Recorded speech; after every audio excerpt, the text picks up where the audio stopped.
Assalamu alaikum warahmatullahi wabarakatuh. Pali mistake imene asilamu ochuluka tikumayichita nkutheka ndi chifukwa cha kusazindikira.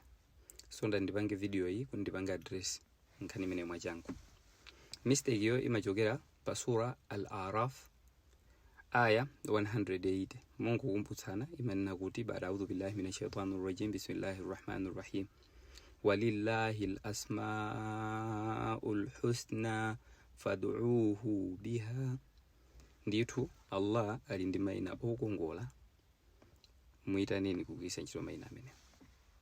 So ena ake chifukwa cha kusamvesesa analemba mabuku, anayika pa internet zimene zikunenedwa kuti mukatchula ya Allah 1000 times ichi chichitika, mukatchula ya Malikul Mulk 10 times chakuti chichitika, mukatchula ya Rahim 10 times chakuti chichitika.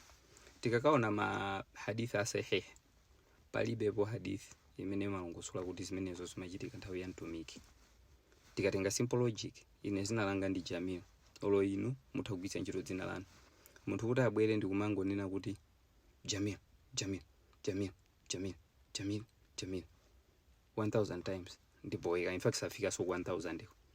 Chimozimozi munthu abwere azitchula zina lanu lijo mangolitchula munyasidwa. Zolondola nzoti munthu akuita nini, akuzinota afuna chani. Chimozimozi Allah subhanahu wa ta'ala pakumutchula ni mayina akewo tichule kuti tufuna kuti atipangire chani. Ndiye kuti takunena ya Allah ndilipirireni ngongole, ya Hafiz nditetezeni kucha kuti chakuti. Kumapita uko ausati kumangoti ya Allah, ya Allah, ya Allah.